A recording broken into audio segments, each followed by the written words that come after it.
tarde a todos os docentes da UGS e de outras instituições e, em último lugar, aos nossos ilustres promotores e convidados. Este é o terceiro painel. É o último, depois já estamos um pouco mais confortados pelaquela pequena recomposição das nossas energias. Sendo assim, apetecia-me dizer-vos que este tema só terá interesse, ou mais interesse, se nós o polemizarmos, se nós o contraditarmos e se nós fizermos dele umas conclusões que sejam ricas e diversificadas. Porque, para mim, este painel começaria agora. Este, o de hoje todo. Por uma razão muito simples. Gostaria de contraditar que o voto para as mulheres não começou, em Portugal não começou recentemente, começou exatamente ao mesmo tempo do dos homens, a seguir ao 25 de Abril. Gostaria de contraditar que aqui a Universidade não é nenhum seio de malfeitores, como se deixou entre aspas. Eu não sou nenhum chefe de nenhum bando. Também gostaria de colocar à vossa consideração, pode haver discriminações positivas. Olhem, a Comissão Permanente, que está consagrada na vossa Constituição da República de Angola, reza que deverá haver uma Comissão das Mulheres Parlamentares. E eu pergunto-me, porquê das mulheres? Em particular? Porque não uma dos jovens? Porque não uma dos homens? Se eles estão todos representados e todos os cidadãos com o princípio de igualdade têm os mesmos direitos e os mesmos deveres. Gostaria também de entrar em diálogo convosco, mas não vai ser permitido, com certeza, que se há excessiva politização ou será excessiva partidarização? Porque se calhar o problema não é haver muita politização. Os medos vencem-se havendo politização. Uma discussão diferente. E ficaríamos por aqui, nas minhas questões que gostaria de abordar convosco.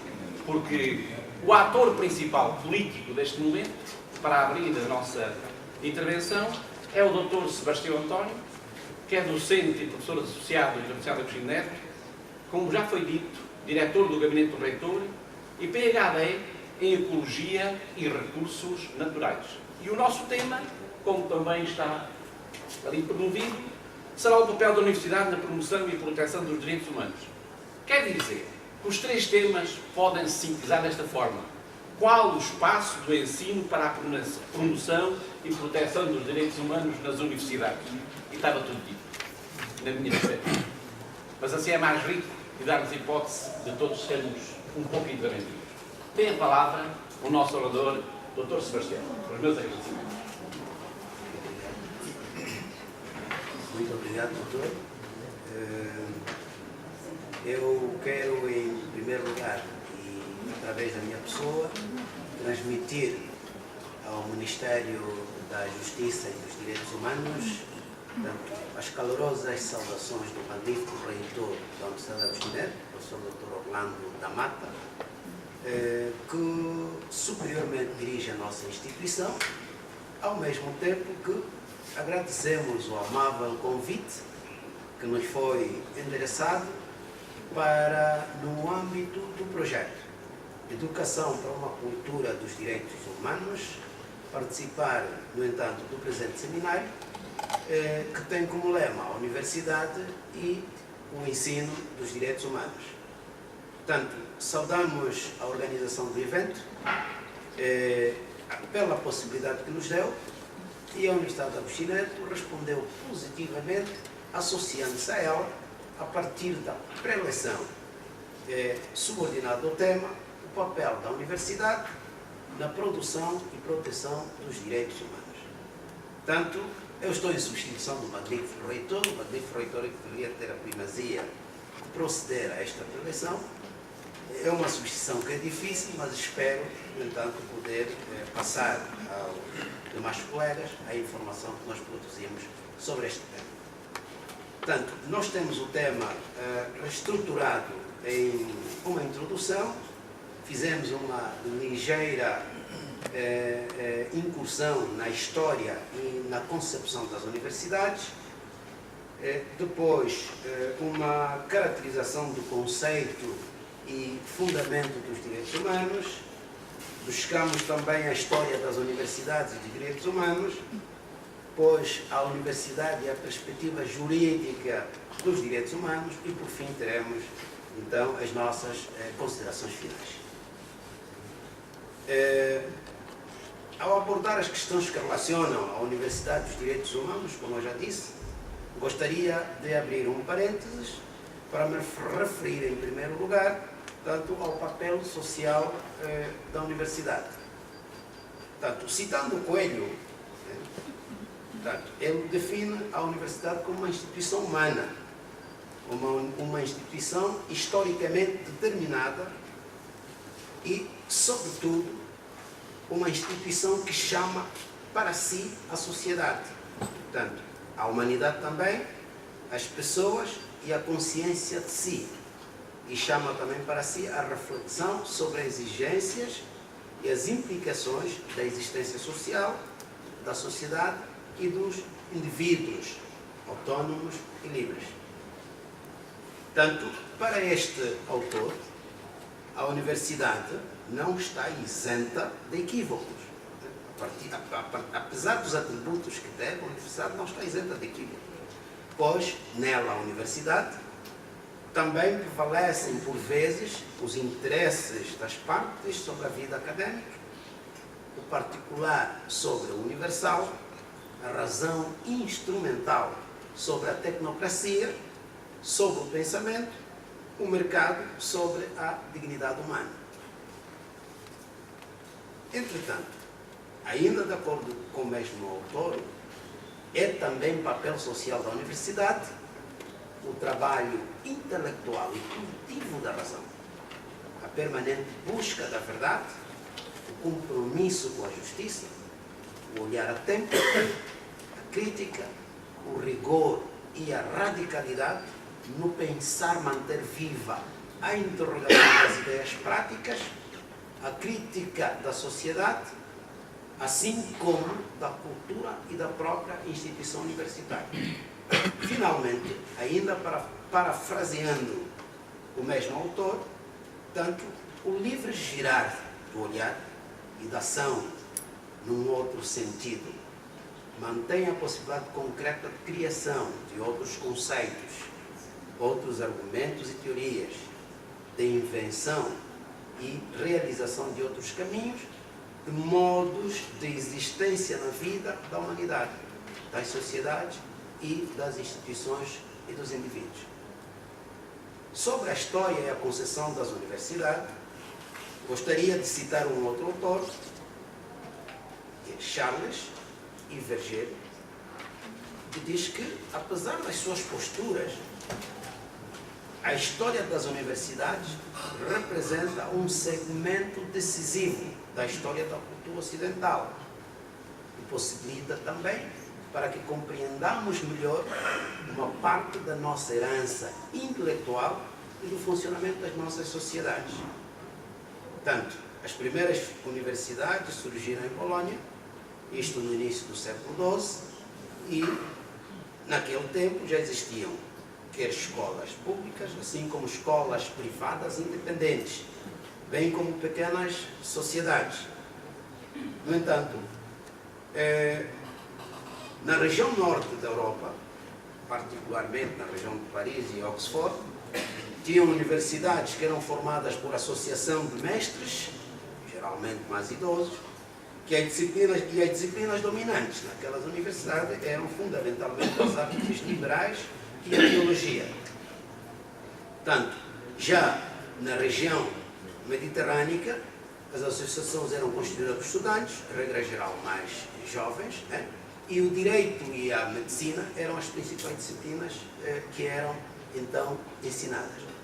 Mas quer o modelo que prevalecia no norte da Europa e o modelo mediterrâneo tinham algumas características em comum.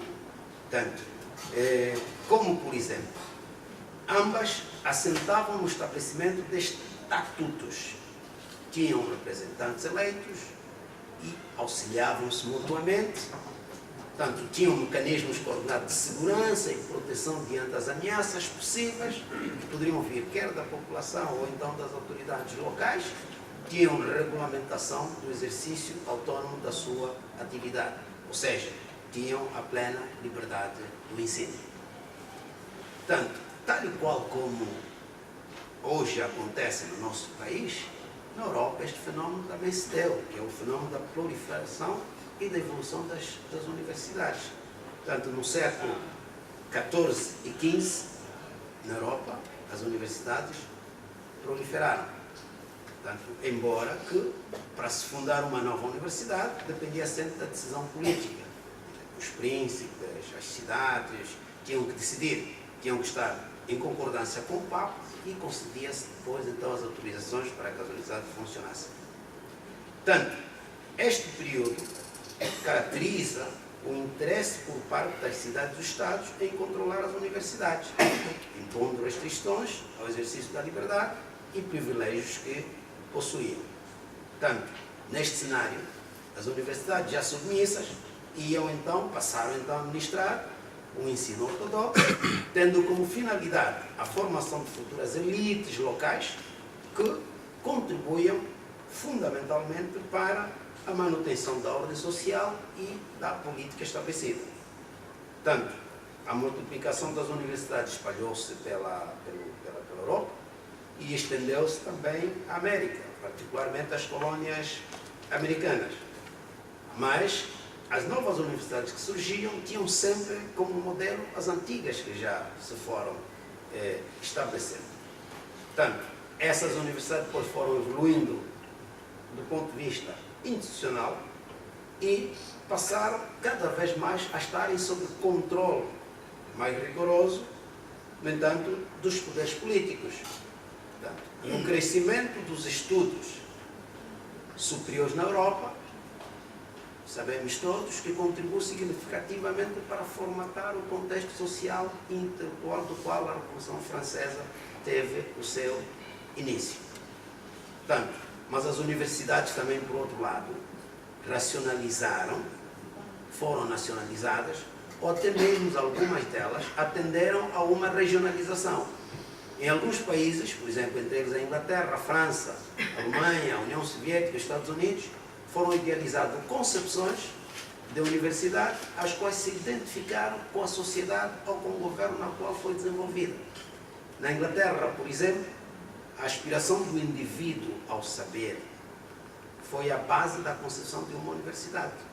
Portanto, a universidade era então visto como lugar de ensino do saber universal e tinha como objetivo a difusão e a extensão desse saber. A formação do indivíduo visava tanto a perfeição intelectual quanto a sua formação moral, caracterizando-se assim como uma formação humanística. Portanto, a concepção da universidade proposta na Alemanha, particularmente por Jaspers, que é um dos representantes intelectuais das ideias concebidas por Humboldt, portanto, na primeira década do século XIX, tem como finalidade a aspiração da humanidade à verdade. Portanto, a universidade era então vista como local de descoberta da verdade e de reconhecimento da necessidade da pesquisa científica. E, no entanto, os estudantes poderiam formar-se num ambiente de pesquisa, mas o ensino verdadeiro era privilégio do pesquisador. Portanto, já na concepção francesa ou napoleônica, a educação era fortemente centralizada e era dada pelo Estado. O ensino universitário tinha como função conservar a ordem social e assegurar o ensino profissional. Portanto, estas características eram provenientes da Universidade Imperial, que elabora e dirige a execução do planeamento relativo ao ensino. Portanto, a uniformidade não se dá apenas pela subordinação das universidades, mas a uma administração que contava com todos os estudantes de todas as universidades, que podiam ser ao mesmo tempo candidatos aos concursos e obedeciam a um mesmo programa nacional estabelecido. Aí então surgiram as universidades nacionais. Portanto, mas não foi só na Europa onde surgiram modelos de universidade. Nos Estados Unidos, por exemplo, o anseio da sociedade pelo progresso deu origem a um modelo de universidade onde a cultura e a ciência convergem convergem na ação. Quer dizer, simbiose entre pesquisa e o ensino, portanto, vem do trabalho conjunto entre a juventude imaginativa e a experiência dos docentes. Portanto, nesse caso, a educação universitária, nesse contexto, esclarecia as ideias gerais, portanto, e estudava a sua aplicação em casos concretos. Na antiga União Soviética, a doutrina do marxismo-leninismo define a finalidade das universidades e colégios e fundamenta a concepção geral do ensino superior neste país e reafirmaram desta forma o papel do ensino como fator estratégico na construção e na transformação da sociedade. Portanto, como princípio fundamental está o ensino ao estudante, que deve sempre continuar buscando o aperfeiçoamento, sua verificação e sua aplicação. Portanto, existiu a preocupação em assegurar uma ligação entre a escola e a vida. Por isso, formaram-se especialistas que foram selecionados de modo a fazerem parte de uma determinada elite, que esta elite atuava em função das necessidades da economia nacional. Bem, comparativamente ao nosso país, que é Angola, portanto, o ensino superior em Angola surgiu historicamente durante a época colonial. E esse ensino superior estava direcionado a uma pequena elite colonial, que na altura estava implantada aqui na antiga província ultramarina de Angola, e tinha como finalidade formar, portanto, futuras elites locais que poderiam contribuir, de certo modo, para a manutenção da ordem social e da política estabelecida. Portanto, é assim que, em 1962, foram criados os Estudos Gerais Universitários, por Decreto-Lei 44.530, de 21 de agosto, e em 1968, os Estudos Gerais foram transformados em Universidade de Luanda, por Decreto-Lei 48.790, de 23 de dezembro. Portanto, e os cursos universitários, quer dizer, o ensino superior em Angola, passou então a ser ministrado na então Universidade de Luanda e tinha uma distribuição geográfica. Luanda ficava com as engenharias, engenharia mecânica, civil, eletrônica, minas, matemática, química, biologia, engenharia geográfica e o curso de medicina. O AMBO tinha os cursos de agronomia, civicultura e medicina veterinária. E a UILA, o Lubango, a Santa Bandeira, tinha as letras, ciências pedagógicas e o bacharelato em matemática, geografia, pedagogia e filologia românica. Portanto, com a independência de Angola, através da portaria 77-A/76, de 28 de setembro, portanto, a Universidade de Luanda passou à Universidade de Angola. Faltam 5 minutos para terminar o seu tema. Subordinado ao tema, o papel da universidade na promoção e proteção dos direitos humanos. Ok, pronto. Então, da caracterização do conceito e fundamento dos direitos humanos. Portanto, na senda de Sanches, sobre a teoria geral dos direitos humanos e garantias fundamentais, os direitos em geral se caracterizam pela sua universalidade, inalienabilidade e, no entanto, supremacia, o que permite visualizar uma relação entre o conceito e a fundamentação dos direitos humanos. Nesta perspectiva, a universalidade se justifica pelo caráter social dos direitos humanos, enquanto os direitos sociais, a inalienabilidade, tem profundas raízes históricas que se dá no centro da compatibilização do paternalismo ou intervencionismo. Portanto, a história das universidades e dos direitos humanos. Portanto, depois de uma incursão sobre o surgimento, caracterização e evolução das universidades no mundo, falar do papel das universidades na promoção e proteção dos direitos humanos aconselharia uma abordagem histórica, ainda que preliminar, da história dos direitos humanos nas universidades. No entanto, no plano teórico, também são apontadas limitações para uma história dos direitos humanos em si, pelo menos pelas seguintes razões. A história dos direitos humanos é a história dos homens, mulheres, que procuram conformar as suas características e modelos de vida às relações sociais do meio em que estão inseridos. Por outro lado, em geral, são apontadas dificuldades para identificar elementos que permitam circunscrever um momento histórico ou sociedade em que possa identificar o aparecimento, evolução ou desenvolvimento dos direitos humanos. A considerar, em último lugar, que podem ser identificadas influências determinantes do contexto político, cultural, econômico e social da idade moderna para a gênese e desenvolvimento do conceito, tradição, vigência dos direitos humanos nas sociedades contemporâneas. Tanto, em Angola, também se pode verificar que entre os centros universitários criados a partir de 1968, com a transformação dos estudos gerais da Universidade de Luanda, conforme já foi referido, além dos cursos superiores no domínio das ciências exatas, estão concentrados em Luanda os da área das ciências agrárias no âmbito, houve a preocupação da concentração dos cursos da área das ciências humanas no Lubango, com a óbvia distinção entre humanidades e direitos humanos, tal como era o contexto colonial e fascista de então.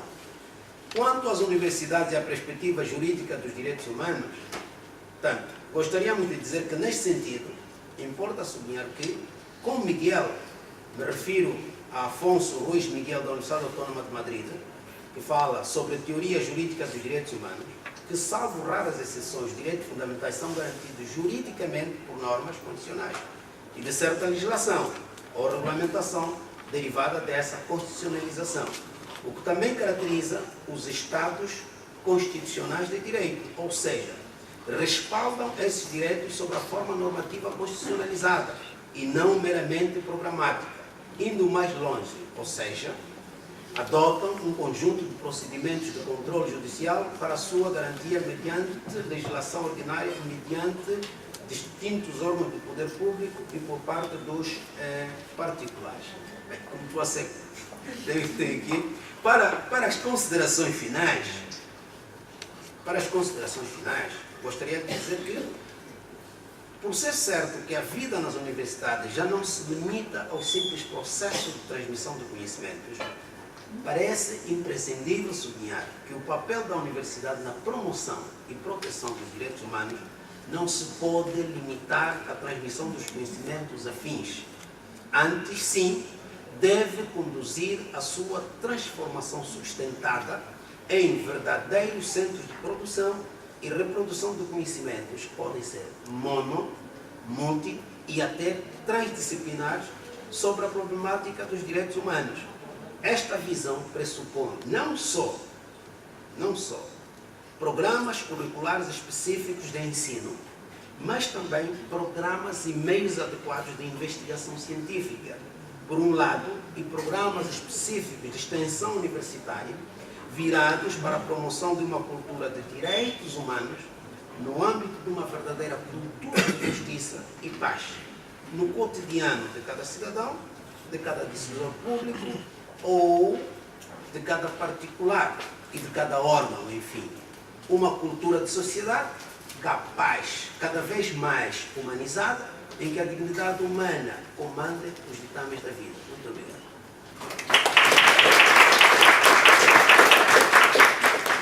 Não foi necessário o meu despertador tocar daqui a 2 minutos.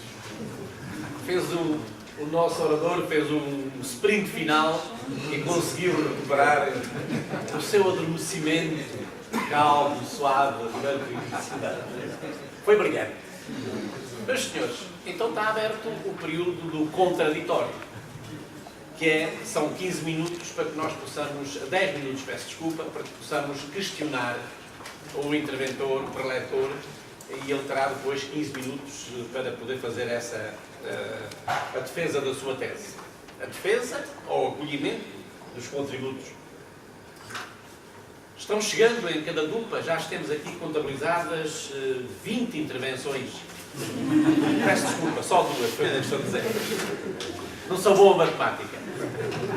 Então, em primeiro lugar, está o colega, doutor, não sei como apelidar, Alexandre Faustino, da UTANGA. Olha, um despertador.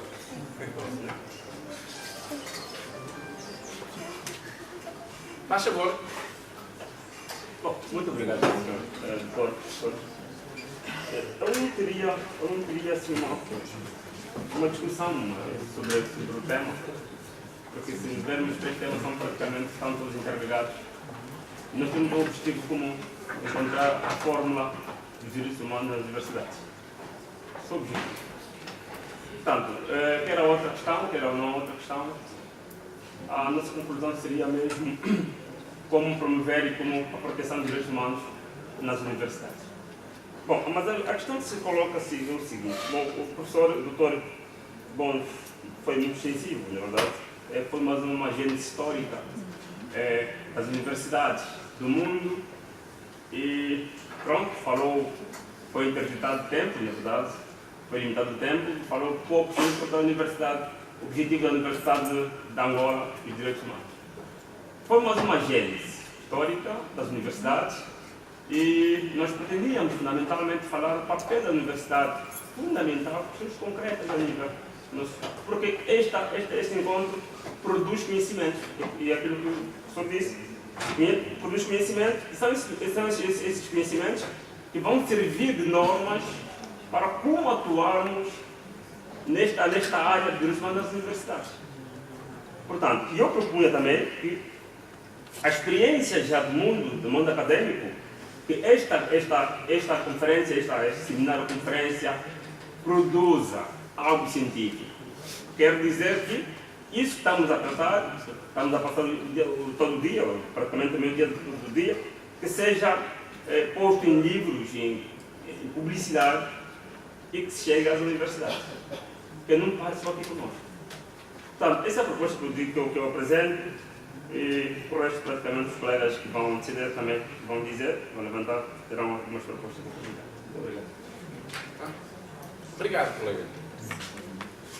Segue-se o doutor Daniel Pimenta, do Departamento Científico da Universidade de Belas. Obrigado pela oportunidade. Boa tarde. Gostaria de aqui referir o seguinte, antes de colocar a minha questão ao doutor. Salvo a melhor opinião, pelo que nós já ouvimos aqui, portanto, os direitos humanos são inerentes à condição humana. Na verdade, isso significa que onde há humano, ali deve-se fazer uma divulgação profunda acerca de direitos humanos. E não apenas circunscrevê-lo em instituições, mas ir muito além. Podemos chamar aqui a população, as aldeias, onde, por exemplo, o SOBA pode ser um instrumento eficaz para se materializar isso que nós, portanto, que é os direitos humanos. E, portanto, fazer a nível das administrações locais também, aproveitar, porque não criar um gabinete que trata disso, portanto, nas administrações locais, para trabalhar junto com as comunidades, seria também um meio eficaz. Portanto, é aquilo que eu posso perceber: se os direitos humanos são inerentes à condição humana, eles devem ser muito mais abrangentes no ensino. Aqui trouxe a entidade que falou da experiência espanhola, falou, por exemplo, da abrangência que há em todo o ensino em geral, além do ensino superior. Portanto, são experiências que nós devemos acatar e que devem ser, portanto, implementadas na nossa realidade também. Portanto, essa é a contribuição, primeiramente. Segundo, eu tenho uma questão para o preletor. Portanto, como as universidades terão um papel relevante na promoção e proteção dos direitos humanos se docentes há que hesitam e temem abordar sobre essa questão, portanto, que aqui está em discussão. Obrigado. Na ausência de mais inscrições, passamos a palavra ao preletor. Depois reabriremos o segundo ciclo. Muito obrigado. Eu gostaria de começar por responder às questões colocadas pelo Dr. Alexandre, tanto que perguntam como promover e proteger, que acaba de ser a mesma pergunta também colocada pelo colega que acabou de fazer, pelo colega Damião Pimenta, né? E o colega Alexandre particularmente diz que eu fiz mais uma gênese da história. Eu penso o seguinte, nós entendemos o seguinte, na verdade quando nós recebemos o convite, nós observamos os 3 temas e nós verificamos que nós até dissemos assim, olha, vamos abordar os aspectos para não entrar no tema, no primeiro, no segundo, no terceiro tema, mas é difícil, não é? Eu acho que os temas foram assim colocados porque a própria questão dos direitos humanos, é o que nós estamos aqui a dizer, exige uma abordagem transversal, uma abordagem transdisciplinar, transdisciplinar. Eu não conseguiria falar de direitos humanos numa universidade. Como é que a universidade promove os direitos humanos? Sem eu falar um pouquinho da gênese da história. Porque como é que surgiram as próprias universidades? Em que espaços é que elas surgiram? Em que condições é que elas atuaram? Portanto, eu não posso me dissociar a isso. Não posso, porque eu disse que as universidades foram surgindo, mas sempre em função de quê? Em função dos interesses, podiam ser interesses de grupos, ou interesses de cidades, estados e por aí fora. Não é? Portanto, essas universidades têm programa. Agora, no meu entender, como a universidade promove os direitos humanos? A universidade está num sistema de educação, em particular no subsistema do ensino superior. E eu penso que a nossa interveniente da Espanha deixou-nos alguns subsídios, e eu até disse, quando ela estava a intervir, eu disse, parte daquilo que eu estava a dizer, ela quase que retirou. Isso é verdade. Isso é verdade. Portanto, vejamos uma coisa, eu vou dar um exemplo simples. Eu falei da proliferação das universidades. Se calhar as pessoas perguntam, por que eu quero falar da proliferação das universidades e o que é que isso tem a ver com a promoção dos direitos humanos? Dar um exemplo simples. Em Angola, antes da independência, contavam-se aos dedos os angolanos que estavam numa universidade.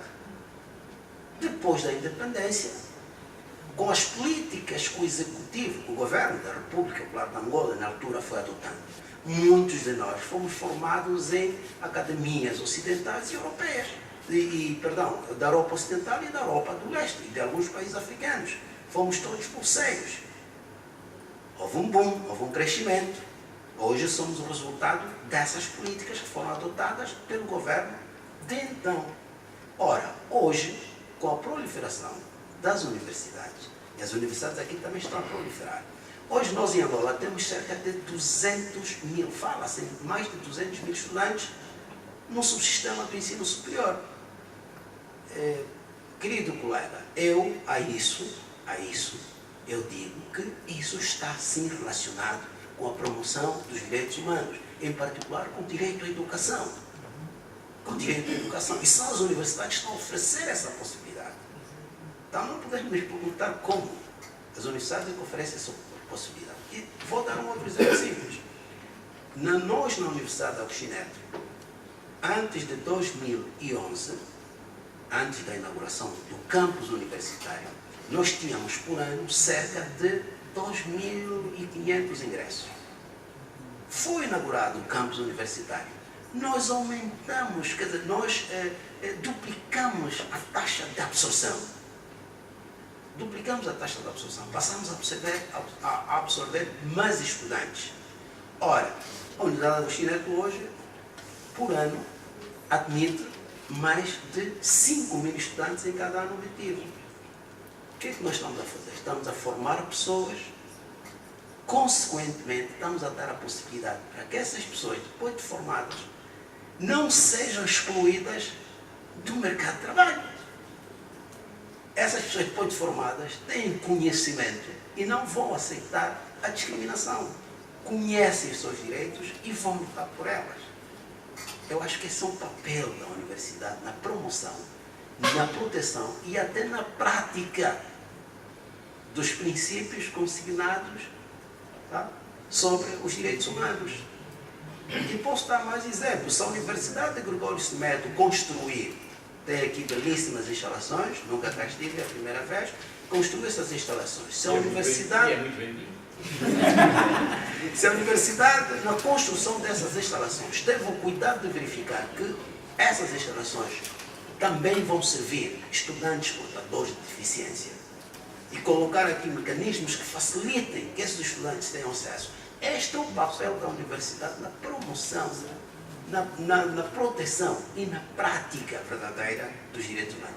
Este é um conceito meu que pode ser, conforme o doutor disse, pode ser discutido. Mas há exemplos vários que podemos citar sobre isso. Agora, e eu penso que esta pergunta, ao responder esta pergunta, também terei respondido o segundo, o colega questionou também. De resto, foram contribuições que o colega deu para a criação de... acha que localmente devia haver um envolvimento, mas quando nós dissemos que os direitos humanos é um processo, porque nós aqui em Angola, e no intervalo estávamos a discutir sobre isso, é muito polêmico, e a nossa convidada que veio de Espanha disse isso, é polêmico, é um tema que realmente é um pouco polêmico de ser discutido. Né? Mas é um processo. Nós em Angola estamos num processo de democratização. E claro, a universidade vai crescer com esse processo também. As universidades também se vão democratizar. As universidades também vão ter que acompanhar a dinâmica do país. Portanto, eu penso que, por enquanto, eu termino as respostas aos colegas que os fizeram. Feita esta explanação, questiona-se se há mais algum interessado em intervir. Caríssima, há dois colegas lá atrás.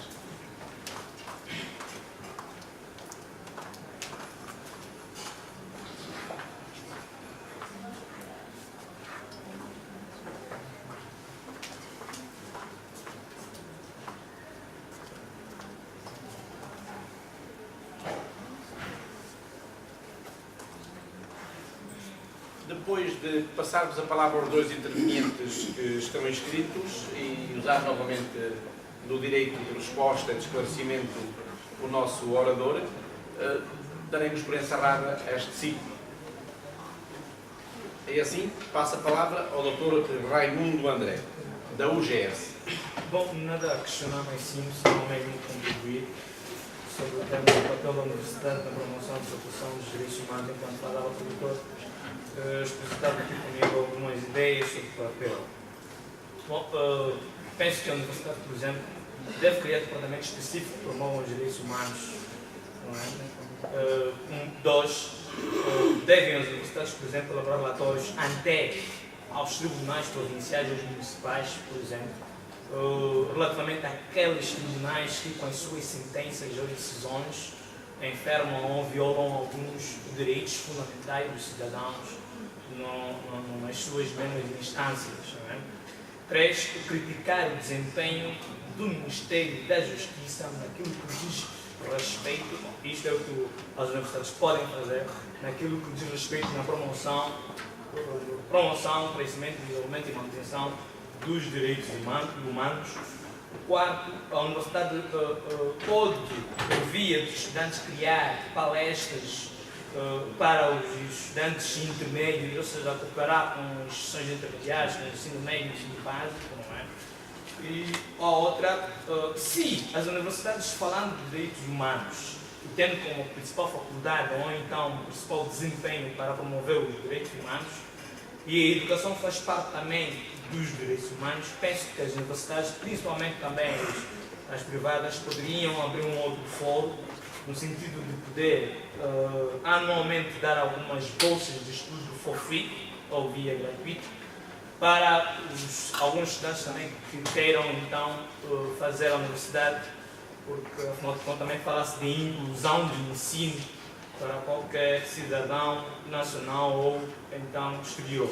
Por último, podem as universidades, por exemplo, elaborar relatórios sobre a violação dos direitos humanos por via dos estudantes, ou seja, ou por via de um departamento específico, criar um departamento específico com os professores ou com os estudantes. Estes professores e estes estudantes saem das universidades, no local onde estão a universidade, a espécie de investigações nas localidades, para poder então aferir não é? E criar um relatório mensal, semestral ou anual, tal qual, por exemplo, faz a Universidade Católica naquilo que diz respeito no seu centro de investigação científica econômico, pois que anualmente tem o costume de fazer isto relativamente ao Orçamento Geral do Estado que o próprio Governo, por via da Assembleia, tem aprovado. Muito obrigado.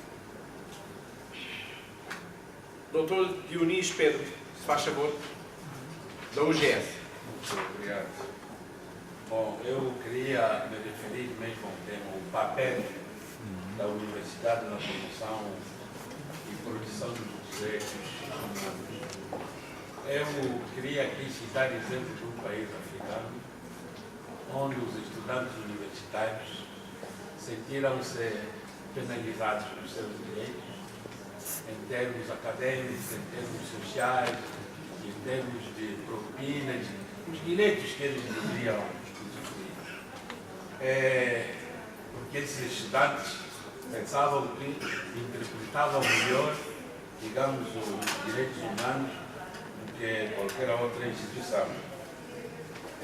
O Estado tomou a decisão de fechar a universidade e todos os estudantes foram incorporados no exército. E durante um certo tempo, e quando o tempo de recrutamento terminou, não lhes deixaram voltar na universidade, mas foram colocados em unidades militares do resto. Eu queria saber, nesse caso, será que o papel da universidade na promoção dos direitos humanos, nesse caso, foi preservado ou foi violado? Doutor? Então, faz favor. Bem, mais uma vez voltamos às respostas. O Dr. Raimundo,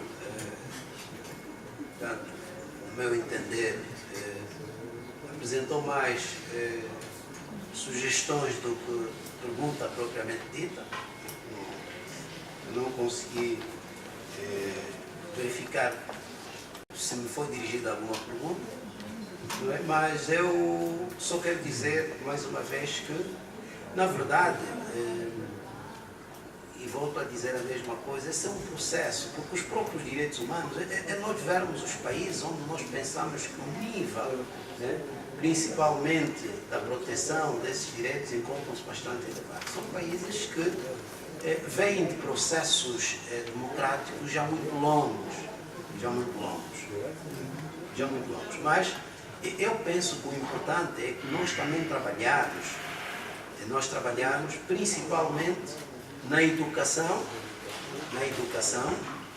e, no entanto, na cultura dos direitos humanos. Portanto, nós temos que ter uma educação para a cultura dos direitos humanos.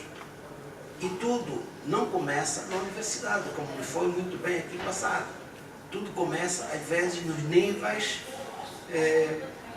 anteriores à universidade. No nível do ensino fundamental, do ensino geral e etc. E, quando eu fiz a abordagem histórica, eu quis mostrar que há 30 anos, ou 35 anos, um pouco antes da independência, nós tínhamos 90% de população analfabeta. E é difícil neste ambiente, fazer-se a implantação ou falar-se de direitos humanos. Portanto, é preciso primeiro dar às pessoas a possibilidade, o acesso à educação, à cultura. A educação e à cultura. É preciso, a esses níveis, que as pessoas comecem logo a aprender, a preservar os altos valores, no entanto, da humanidade, onde as pessoas aceitem as suas diferenças, aceitem as suas diversidades, independentemente de a gente olhar para alguém e gostar ou não gostar.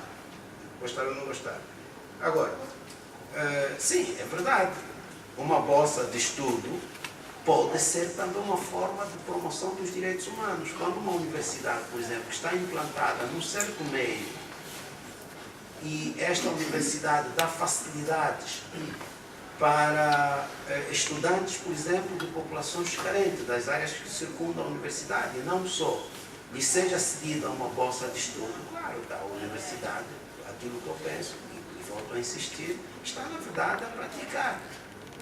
Está na verdade a praticar, porque está inclusive a olhar para o futuro, excluir, se calhar agora é um sujeito que lhe dão a bolsa, amanhã serão muito mais, porque é uma família inteira, 2, 3, 4 famílias, eles excluir, aliás, lhes tirar da exclusão, eles colocar em políticas de inclusão, inclusive a tirar-lhe da fome e da miséria. A tirar-lhe da fome e da miséria.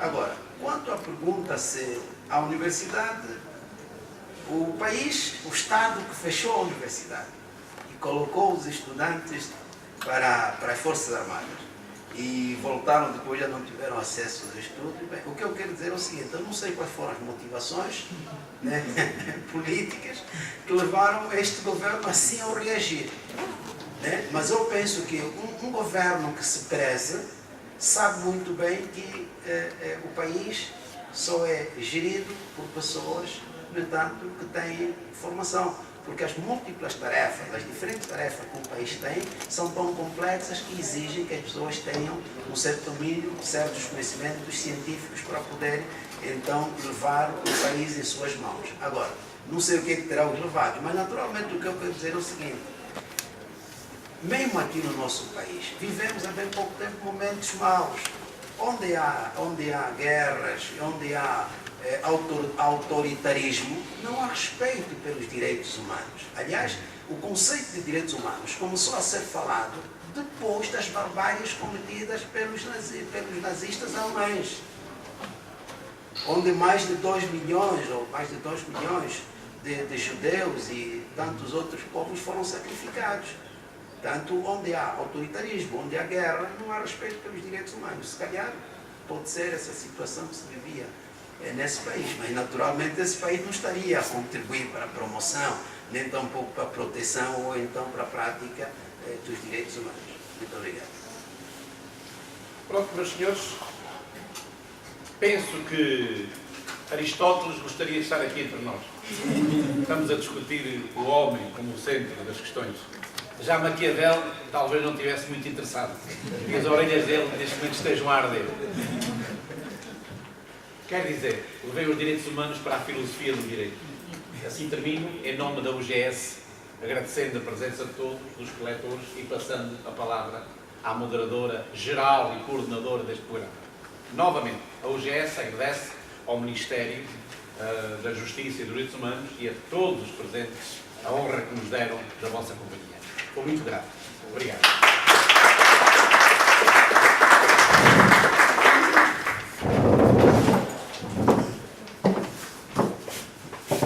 Com este tema, damos por finalizada esta nossa sessão de reflexão sobre o ensino dos direitos humanos.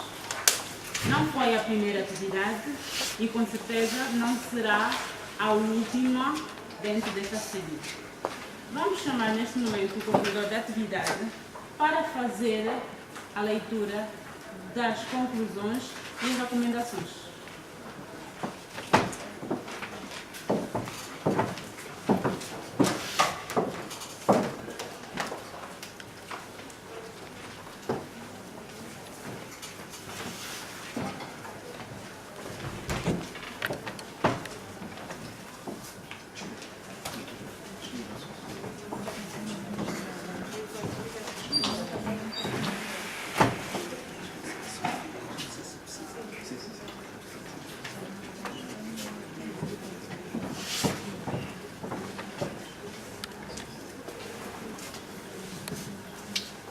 Boa tarde a todos.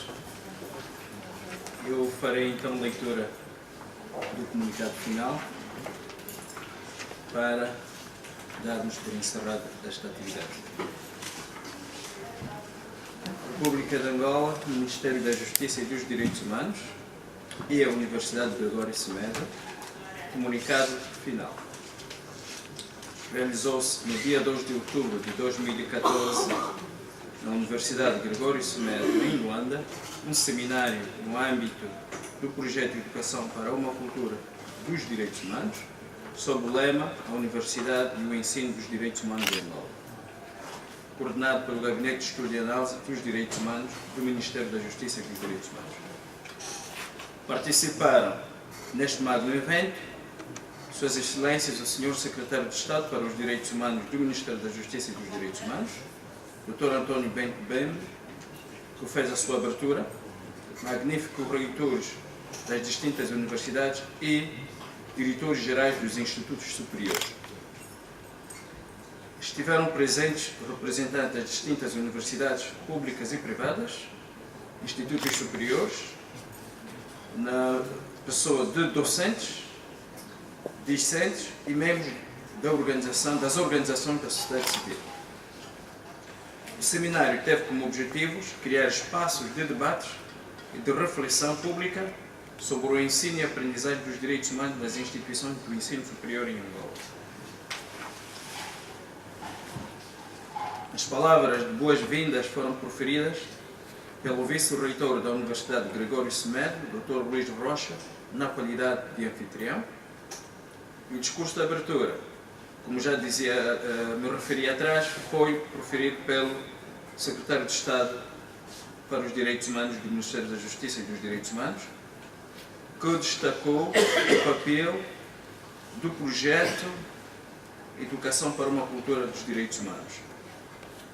Na sua alocução, afirmara que a Universidade é o centro privilegiado para a produção do saber e onde se cristaliza o caminho formativo dos futuros quadros para o país. Mais adiante, o Secretário de Estado assegurou que o Executivo angolano pretende, através dos programas de governação, garantir uma maior e consistente dignificação do homem angolano.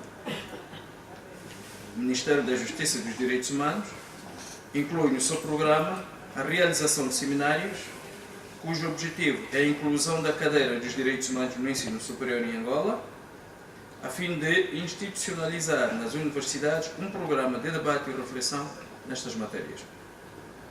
Para capacitar os quadros do país para uma cultura heterogénea em direitos humanos, é preciso partilhar experiências entre os atores sociais, recolher contribuições para a melhoria na elaboração e execução das políticas públicas. No decorrer do seminário, foram abordados os seguintes temas: a Universidade como espaço privilegiado no desenvolvimento dos direitos humanos, cujo preletor foi o Dr. Mário Pinto de Andrade, magnífico reitor da Universidade de Lusíadas de Angola, o ensino dos direitos humanos no ensino superior, experiência angolana, perspectivas e desafios, foi seu preletor Dr. Lulengo Mambo, coordenador do curso de Relações Internacionais do Instituto Superior de Relações Internacionais do MIREX. O papel da Universidade na promoção e proteção dos direitos humanos, que foi preletor Dr. Sebastião Antônio, diretor do gabinete magnífico reitor da Universidade Agostinho Neto. Conclusões. Os temas abordados durante o debate académico, pelo seu interesse e atualidade, suscitaram reflexões profundas e intensos debates, tendo permitido a produção das seguintes conclusões. A Universidade é o espaço privilegiado para o desenvolvimento dos direitos humanos, uma vez que auxilia na formação de uma cultura de cidadania através do ensino, aprendizagem, investigação e da promoção de práticas que forneçam a garantia dos direitos humanos. O ensino dos direitos humanos deve pautar pelo respeito da liberdade académica, pluralismo de ideias, diversidade cultural, social e política, bem como na inclusão social. O ensino dos direitos humanos em Angola é importante no atual contexto, pois permitirá criar uma nova cultura social e humana baseada na segurança, paz e democracia. O ensino dos direitos humanos no ensino superior não é ainda um dado efetivo, mas existe um esforço coletivo entre as universidades, as instituições estatais e, inclusive, a sociedade civil. As universidades são fundamentais na formação integral do indivíduo e, como tal, na formação de uma cultura dos direitos humanos. é fundamental que o tema dos direitos humanos seja abordado nas diferentes áreas do saber dentro das universidades angolanas. O seminário produziu também as seguintes recomendações: promover espaços de debate e pesquisa, assim como fomentar a transversalidade da matéria dos direitos humanos. Promover cursos para os professores do primeiro e segundo ciclos do ensino secundário sobre direitos humanos. Que as universidades devem estar equipadas para o acesso das pessoas com deficiências e necessidades especiais. Formação em direitos humanos dos agentes da Polícia Nacional e órgãos de segurança. Que se promovam mais encontros, seminários, palestras e conferências nas instituições do ensino superior para a maior divulgação da cultura dos direitos humanos. Que se legisle sobre o acesso aos arquivos, de modo a permitir a investigação, busca dos relatórios, informes sobre os diversos instrumentos de direitos humanos apresentados e defendidos pelo Estado angolano. Que o Ministério da Justiça e dos Direitos Humanos apoie as pesquisas e investigação nas matérias a serem incluídas no currículo do ensino superior em Angola sobre direitos humanos. Que o Ministério do Ensino Superior crie um instrumento jurídico para regular a inclusão da cadeira dos direitos humanos nas instituições do ensino superior. Que a Estratégia Nacional tenha em conta os pontos abordados neste seminário. A sessão de encerramento será, nesta altura, preferida por mim, depois de lidas o comunicado final, as conclusões e recomendações. Tendo lido o comunicado final, também considerar de encerrado o seminário que o Ministério da Justiça e dos Direitos Humanos, em colaboração com a Universidade de Gregório Semedo, acabam de realizar. Muito obrigado a todos os presentes.